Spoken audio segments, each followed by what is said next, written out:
बिस्मिल्लाहिर्रहमानिर्रहीम, अस्सलाम वालेकुम एवरीवन। आज जो टॉपिक हम डिस्कस करने वाले हैं that includes the chapter simple harmonic motion waves. ये यूनिट 10 है, क्लास 10 का। ठीक है, मतलब क्लास 10 का फर्स्ट चैप्टर है, लेकिन अगर आप मैट्रिक का देखें तो ये यूनिट 10 बनता है। अच्छा, हम लोग simple harmonic motion and waves वाले चैप्टर को स्टार्ट करें। हम लोग इसमें डिफरेंट चीज़ें डिस्कस करेंगे, वन बाय वन सब टॉपिक्स को मैं आपके साथ डिस्कस करूँगी एंड उनकी वीडियोस जो हैं वो मैं अपने यूट्यूब चैनल पे अपलोड करती चले जाऊँगी। ओके, तो अगर आपको कहीं पे भी कोई भी कंफ्यूजन होती है तो आप रोक के मुझे क्वेश्चन कर सकते हैं एंड साथ में आप ये भी कर सकते हैं कि अगर आपको बाद में कोई क्वेश्चन आता है तो आप वो कमेंट सेक्शन में पूछ सकते हैं, तो हम वो भी आपको विद टाइम सिखा देंगे। ओके, अब हम इसकी तरफ मूव कर लेते हैं, स्टार्ट कर लेते हैं। जैसे कि मैंने आपको केमिस्ट्री के मैं आपको लेक्चर्स पढ़ा रही हूँ, इसी तरह मैं आपको फिजिक्स के भी सिखाऊंगी। हम लोग बुक से रीड आउट करेंगे, एक एक लाइन को रीड आउट करेंगे और हम उसको जो है वो एक्सप्लेन करने की कोशिश करेंगे और साथ में डिफरेंट क्वेश्चंस बीच में से निकालने की कोशिश करेंगे। दोबारा से एक्सप्लेन कर देती हूँ, जैसे मैं केमिस्ट्री में एक्सप्लेन कर रही थी कि दैट ये चीज़ें मैं क्यों कर रही हूँ। ये सब मैं इसलिए से कर रही हूँ ताकि आपको जो ये है कन्फ्यूजन्स आ जाती हैं कि भाई ये क्वेश्चन कहाँ से आ गया था अचानक से, ठीक है, पेपर में, या फिर इस टॉपिक में से कौन सा क्वेश्चन बन सकता है, या ये टॉपिक तो इम्पोर्टेंट ही नहीं है, ठीक है। तो वो वाली कन्फ्यूजन्स आपकी ख़त्म हो जाएंगी। फिर अगर आप जो हैं वो स्टडी कर रहे हैं तो आप हर एक चीज़ का रट्टा मत लगाएं। आपको पता हो कि अच्छा ये वाला जो पोर्शन है ये एमसीक्यूज के हवाले से इंपॉर्टेंट है, ये वाला जो पोर्शन है ये शॉर्ट क्वेश्चन आंसर्स के हवाले से इंपॉर्टेंट है, ये वाला जो है वो लॉन्ग क्वेश्चन आंसर्स के हवाले से इंपॉर्टेंट है। तो यूं आपको आइडिया होता चला जाएगा विद टाइम टू टाइम, मुझे हर दफ़ा आपको बताने की ज़रूरत नहीं पड़ेगी। फिर इसी तरह मैं आपको के लिए एक अलग से वीडियो सीरीज़ बना दूंगी इंशाल्लाह, जिसमें मैं आपको बताऊंगी कि अगर डिफरेंशिएशन वाला क्वेश्चन आता है तो आपने उसे कैसे सॉल्व करना है, एक्सप्लेन वाला क्वेश्चन आता है तो कैसे, डिफाइन वाला, डिस्क्राइब वाला क्वेश्चन, ठीक है, तो इन सब क्वेश्चन को आपने कैसे सॉल्व करना है। इसी तरह मैं आपको न्यूमेरिकल्स जो हैं वो फिजिक्स के वो सॉल्व करने का तरीका भी सिखाऊंगी, और इसके साथ साथ जो इनके ट्रिकी क्वेश्चंस आते हैं, ठीक है, कॉन्सेप्चुअल क्वेश्चंस आते हैं, वो भी हम इंशाल्लाह देखेंगे। तो कोई भी कॉन्सेप्चुअल क्वेश्चन जो आपके माइंड में आ रहा है, आप वो कमेंट सेक्शन में उस चैप्टर के हवाले से, उस टॉपिक के हवाले से आप पूछ सकते हैं, ठीक है। तो फिर हम वन बाय वन क्वेश्चन उन तमाम क्वेश्चंस को एड्रेस करने की कोशिश करेंगे एंड होप्स आपकी सारी कन्फ्यूजन्स दूर हो जाएंगे। अच्छा चलें, अब हम इसको स्टार्ट कर लेते हैं, ठीक है। An object is said to be vibrating or oscillating if it moves back and forth about a fixed position called the mean position. ठीक है, many objects vibrate or oscillate. Mass attached to a spring, a tuning fork, a pendulum, beating of heart, etc. ये कुछ examples दिए इनने। अच्छा देखिए, सबसे पहले क्या है कि जब कोई भी ऑब्जेक्ट, एक मीन पोजीशन होती है, ठीक है, और दो एक्सट्रीम पोजीशंस होती हैं। एक मीन पोजीशन में एक ऑब्जेक्ट जो होती है वो जनरली क्या होती है, रेस्ट पोजीशन पे होती है। जब आप उस मीन पोजीशन से उस बॉडी को लेके किसी जो है वो दूसरे पॉइंट पे जाते हो, एक पर्टिकुलर एक्सट्रीम की तरफ जाते हो, सपोज वो एक्सट्रीम क्या है, ए। आप एग्जाम्पल ले लें एक झूले की, एक झूला क्या था, वो एक सेंटर में प्लेस था, ठीक है। अब आपने उस झूला झूलने के लिए क्या किया, आप झूले को 0 पॉइंट से लेकर, ठीक है, आप मूव करो टुवर्ड्स ए पॉइंट, ठीक है, और यहाँ पे लाके आपने उस झूले को छोड़ दिया। नाउ क्या होगा, वो झूला मूव करता है, आता है वापस ओ पोजिशन की तरफ, लेकिन ओ पोजिशन पे आके रुकता नहीं है, वो मूव कर जाता है टुवर्ड्स एन अदर एक्सट्रीम, ठीक है, आगे जाता है जाता है जाता है जाता है जाता है और एक पॉइंट पे आके वो रुक जाता है। This is the second extreme, ठीक है, जिसको जनरली बी से हम इंडिकेट करते हैं, बी पॉइंट से, ठीक है। ये क्या है, एक सेकेंड एक्सट्रीम है। अब यहाँ पर आके बॉडी या झूला आप कह लें रुक जाता है और दोबारा से वो मूव करता है पीछे की तरफ, और ओ से होता होता ए की तरफ जाता है, और आहिस्ता आहिस्ता आहिस्ता आहिस्ता वो इन दोनों पोजीशंस, इन तीनों पोजीशंस के बीच जो है वो मूव करता चल जाता है। So now what is this motion, this motion is basically the vibratory motion, ठीक है, या ऑसिलेटरी मोशन, जिसमें एक बॉडी एक पर्टिकुलर मीन पोजीशन से, ठीक है, एक पर्टिकुलर मीन पोजीशन से वो मूव करती है टुवर्ड्स वन एक्सट्रीम पोजीशन और फिर मूव करती है टुवर्ड्स अनदर एक्सट्रीम पोजीशन, ठीक है। तो दो एक्सट्रीम पोजीशंस और एक मीन पोजीशन के बीच जो बॉडी है वो वाइब्रेट करती चली जाती है। आहिस्ता आहिस्ता उस बॉडी की एनर्जी खत्म होती चल जाती है, ठीक है, खत्म होती चल जाती है, और वो वापस आके क्या होता है कि दैट अगेन इस मीन पोजीशन पे आके रुक जाती है, जब उसकी energy because of the friction या फिर किसी भी और प्रोसेस की वजह से लॉस होती है, ठीक है। तो यहाँ क्या हुआ, यहाँ ये हुआ कि जो बॉडी है उसने जनरली क्या किया, मूव किया बिटवीन टू पोजिशंस। ये जो मोशन होता है किसी भी बॉडी का बिटवीन टू एक्सट्रीम पोजिशंस, ठीक है, आप इसको यूं लिख लीजिए कि that the motion of a body between two extreme positions and one mean position is known as the vibratory motion या द ऑसिलेटरी मोशन। ठीक है, आपको अब देखिए डिफरेंट एग्जांपल्स इनने दी हुई हैं। जैसे देखिए एक स्ट्रिंग है, वो ओरिजिनली क्या थी, एक मेन पोजीशन पे थी। अब आपने उसको जब यहाँ तक लाके आपने उसको छोड़ा तो वो यूं मूव करना शुरू हो जाती है बिटवीन, सॉरी ये ज्यादा ऊपर नीचे हो गया, बिटवीन टू एक्सट्रीम पोजीशंस। ठीक है, ये जो आपको लाइट करके दिखाई हुई है एक्सट्रीम पोजीशन है ग्रे वाली, और जो ब्लैक है वो मीन पोजीशन है। ये यूं बॉडी मूव करती है। ठीक है, ये देखिए स्ट्रिंग को उन्होंने दो साइड से अटैच किया है। तो ये वाला मोशन भी क्या है, जिसमें body back and forth move कर रही है, या to and fro, back and forth या टू एंड फ्रो क्या होता है, जिसमें एक बॉडी दो एक्सट्रीम पोजीशंस और एक मेन पोजीशन के बीच जो है वो बार बार मूव करती है, बार बार मूव करती है। इसी तरह जब आप किसी गिटार के स्ट्रिंग्स को हिलाते हो, ठीक है, या सितार के स्ट्रिंग्स को हिलाते हो, तब भी वो क्या होते हैं, वो स्ट्रिंग्स दो एक्सट्रीम पोजीशंस और एक मेन पोजीशन के बीच मूव करते हैं। तो ये वाली मोशन क्या होगी, ऑसिलेटरी मोशन। देखिए आप यहाँ पर सारी चीजें जो है ना वो सिंपल हार्मोनिक मोशन के हवाले से पढ़ेंगे, वेव्स के हवाले से पढ़ेंगे। तो हम फ्रॉम द वेरी बिगिनिंग चल रहे हैं कि अगर आपको ऑसिलेटरी मोशन या वाइब्रेटरी मोशन के बारे में आगे बताया जाता है तो आपको सबसे पहले पता होना चाहिए कि वाइब्रेटरी मोशन या ऑसिलेटरी मोशन होता कौन सा है। ठीक है, जब भी आपने कोई चीज स्टडी करनी है ना, तो आपने क्या करना है कि जो उसके डिफिकल्ट वर्ड्स है ना उनकी पहले डेफिनेशंस निकाल लेनी है, वो समझ लेनी है। ओके, उसके बाद आपने उस डेफिनेशन की कॉम्प्लेक्सिटी की तरफ मूव करना है। अब हम आ जाते हैं towards next paragraph that oscillatory or vibratory motion is of great importance because it is so common in our daily life, in everyday life, and occurs in so many areas of the physics. Mechanical oscillations or vibrations are fully described on the basis of the Newtonian mechanics. ठीक है, simple harmonic motion is a special kind of vibratory and oscillatory motion which is the main focus of this chapter. हम लोग यहाँ पर क्या पढ़ेंगे, mainly simple harmonic motion को पढ़ेंगे। ठीक है, SHM जिसकी शॉर्ट फॉर्म है, अगर कहीं SHM लिखा होता है तो आपको पता होना चाहिए कि भाई सिंपल हार्मोनिक मोशन की बात हो रही है। वो हम इस चैप्टर में डिटेल में पढ़ेंगे। तो लेट्स बिगिन। ठीक है, सबसे पहले हम आ जाते हैं व्हाट इज ऑसिलेशन और vibration. The repeated back and fourth or to and fro motion of a body about a certain fixed position called the mean position is called the oscillatory or vibratory motion. Some examples are given in the figure. Again मुझे नहीं लगता कि मैं आपको एक बहुत detail में explain कर चुकी हूँ फिगर के थ्रू भी, तो आपको मैं दोबारा बार बार इसी डेफिनेशन को एक्सप्लेन करूँ। ठीक है, बहुत टाइम वेस्ट हो जाएगा आपका। अच्छा, अब अगर आपके पास सिंपल एक क्वेश्चन आ जाता है डिफाइन ऑसिलेटरी मोशन या वाइब्रेटरी मोशन, तो आपने क्या करना है, आपने ऑसिलेटरी मोशन या वाइब्रेटरी मोशन की ये डेफिनेशन लिखनी है। ठीक है, और उसके बाद आपने क्या करना है, उसके बाद आपने ये करना है कि दैट जिस तरह मैंने आपको ये फिगर ड्रॉ करके बताई थी ना, आपने वो फिगर ड्रॉ करनी है और साथ में आपने इस फिगर को थोड़ा सा एक्सप्लेन भी करना है। जैसे मैंने एक्सप्लेन किया था कि दैट मेन पोजीशन से बॉडी को मैं पहले एक एक्सट्रीम पोजीशन पे लेके गई हूँ, और वो जब मैंने उसको वहां से छोड़ दिया तो वो दोबारा से दो एक्सट्रीम पोजीशंस और एक मेन पोजीशन के बीच वाइब्रेट करती है। ठीक है, मूव करती है।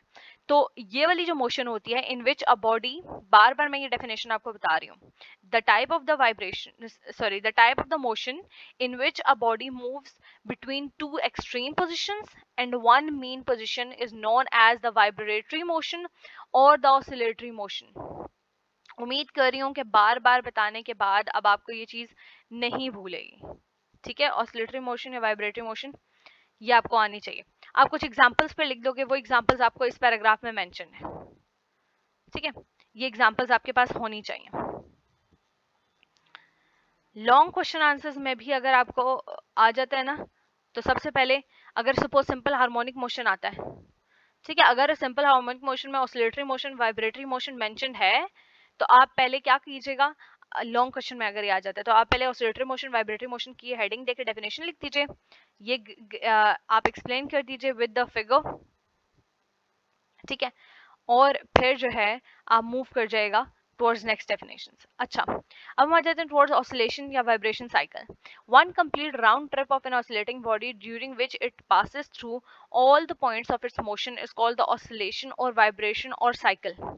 ठीक है, एक वाइब्रेशन अब किसे कहते हैं, अब हम कह सकते हैं ना कि ये सिर्फ ये एक वाइब्रेशन दिया, ये दूसरी वाइब्रेशन दिया, तीसरी दिया, नहीं। तो वाइब्रेशन के लिए भी एक पर्टिकुलर डेफिनेशन होती है। आपके जैसे देखिए, आप एक सर्कल के अंदर पूरा मूव करके दोबारा से उसी पॉइंट पे आके रुकते हैं, तो आप कहते हैं कि आपने एक सर्कुलर पाथ का एक राउंड कवर किया है, आपने पूरे ग्राउंड का एक राउंड लिया है, ठीक है। तो अब वाइब्रेशन की भी एक पर्टिकुलर डेफिनेशन होनी चाहिए। तो what basically is the definition of this vibration thing, ठीक है, तो वो हम देख लेते हैं। अच्छा, one cycle will be completed if a body starts its motion from one point and reaches back to the same point after passing through each and every point in its patch. For example, a body starts a motion from point P, moves to point Q, through point O and then to point P. ठीक है, thus one cycle is completed. अच्छा, अब सबसे पहले अब ये आपको कुछ डेफिनेशंस सिखाई जा रही हैं बिफोर स्टार्टिंग द ऑसिलेशन या वाइब्रेशन मोशन, ठीक है। सबसे पहले क्या आ जाता है, ऑसिलेशन या वाइब्रेशन या साइकिल जब आपको कहा जाए तो उसका क्या मतलब होता है। जब एक बॉडी एक पर्टिकुलर पॉइंट से बिगिन होके, ठीक है, अपना मोशन बिगिन करती है और वो पहुंचती है दोबारा से उसी पॉइंट पे, तो हम कहते हैं कि उस बॉडी ने एक ऑसिलेशन या एक वाइब्रेशन या एक साइकिल कंप्लीट किया है। सपोज आप उन्होंने पी से स्टार्ट किया यहाँ पे मोशन को, ठीक है, कि एक बॉडी मूव कर रही है फ्रॉम पॉइंट पी, मूव करती है टुवर्ड्स ओ, ओ से जाके क्यू तक जाती है। अब आप कह सकते हैं कि भाई एक वाइब्रेशन यहाँ पे कंप्लीट हो गया, लेकिन ऐसा नहीं होता। जब वो बॉडी दोबारा से क्यू से होते हुए ओ से गुजर के दोबारा से पी पे आती है, देन वी से कि उस बॉडी ने एक साइकिल कंप्लीट किया है या उसके अंदर एक वाइब्रेशन डेवलप हुई है। ओके, आप कभी भी ये नहीं कह सकते कि पी से जाके वो सिर्फ क्यू पे गई है तो एक वाइब्रेशन है। No, it's not the case, ठीक है। यहाँ से आप किसी भी पॉइंट से स्टार्ट कर सकते हो। आप पी के बजाय आप ये कह सकते हो कि एक बॉडी ने अपना मोशन ओ से स्टार्ट किया है, ठीक है, क्यू पे गई है, वहां से होती हुई ओ से गुजरते हुए वापस पी पे आई है और फिर जो है वो दोबारा ओ पे आई है, ठीक है। तो ये पूरा का पूरा एक साइकिल या एक वाइब्रेशन हुआ। तो आपको मैं ये बता रही हूँ कि फिक्स्ड एक एक्सट्रीम पोजीशन से आप नहीं स्टार्ट कर सकते बात को, आप यहाँ पे किसी भी पॉइंट से सिचुएशन को स्टार्ट कर सकते हो, ठीक है। लेकिन क्या ये जो बीच में आने वाला हर एक पॉइंट है, इसमें से बॉडी को गुजरना है, ठीक है। ये ओ और क्यू के बीच भी बहुत सारे पॉइंट्स होंगे ना, लेकिन हमने तो सिर्फ एक्सट्रीम और मीन पोजीशंस मेंशन किए। Okay, now let us move towards another important definition जो आपको पता होना चाहिए चैप्टर स्टार्ट करने से पहले, दैट इज डिस्प्लेसमेंट।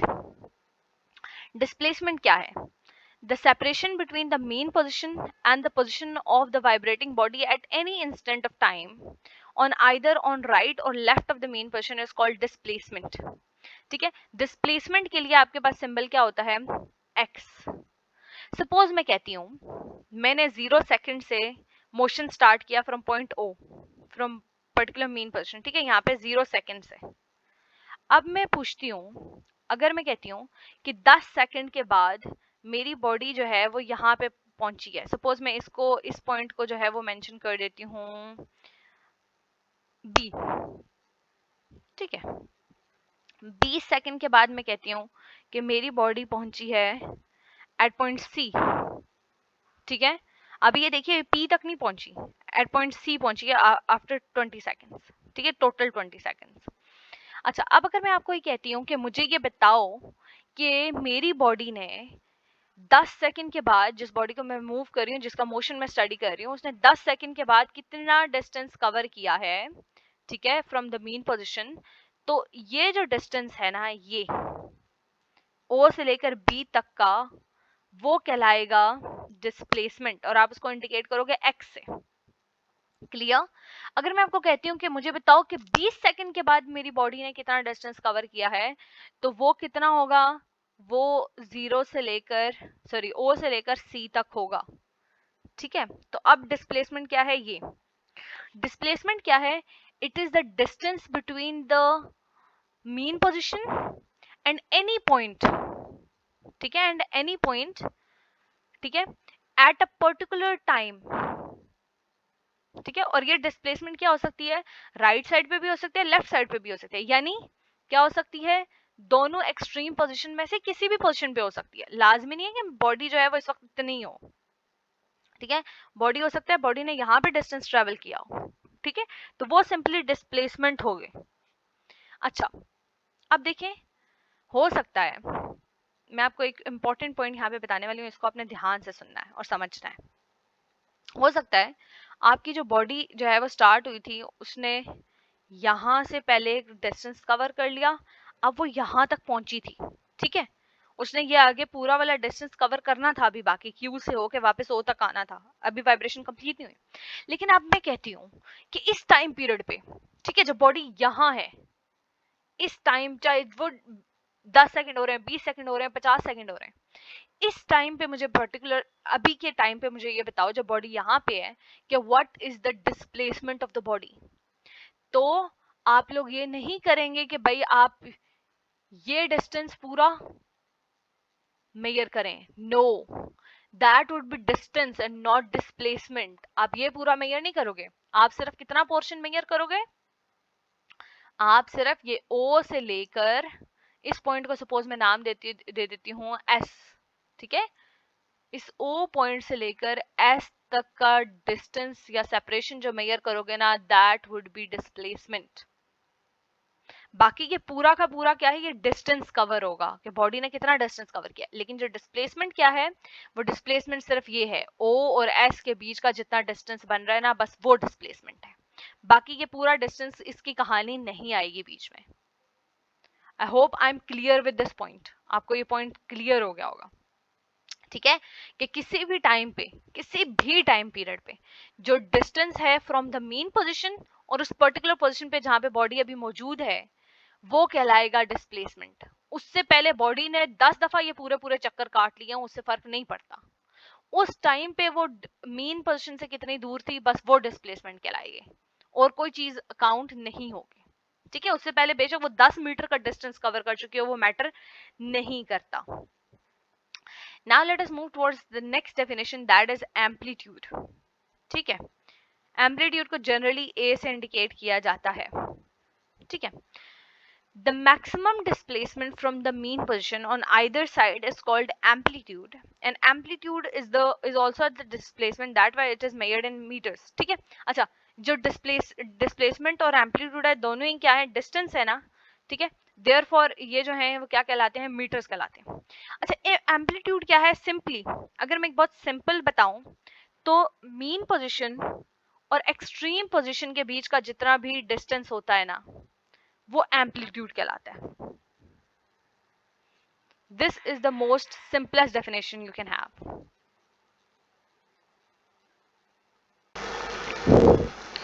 ओके, अब होप सो कि आपको यहाँ तक समझ आ गया होगा एम्पलीट्यूड तक। अगेन रिपीट कर रही हूँ कि डिस्प्लेसमेंट और एम्पलीट्यूड में चूंकि हम डिस्टेंस मेजर करें, तो ये दोनों ही मीटर्स में हम मेजर करते हैं, ठीक है। अब हम मूव करते हैं towards next point, that is time period. The time taken by an oscillating body to complete one cycle is called time period. It is measured in seconds.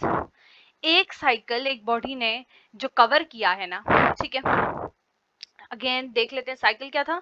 Cycle ये था कि वो बॉडी एक पॉइंट से move करके, suppose मैं mean position ही लेती हूँ, ठीक है, क्योंकि हमारी बॉडी मीन पोजीशन से ही अपना मोशन स्टार्ट करती है, एक एक्सट्रीम पोजीशन पे जाती है, फिर मीन पोजीशन से गुजरती हुई दूसरे एक्सट्रीम पोजीशन पे जाके, ज्यादा लंबा हो गया, दूसरे एक्सट्रीम पोजीशन पे जाके वापस जो मेन पोजीशन तक आती है, दैट इज वन साइकिल, ठीक है। अब वो बॉडी ये एक साइकिल कितने टाइम पीरियड में कवर करती है, उसे कितने टाइम में कवर करती है, उसे टाइम पीरियड कहा जाता है, और ये कैपिटल टी से इंडिकेट होगा, ठीक है।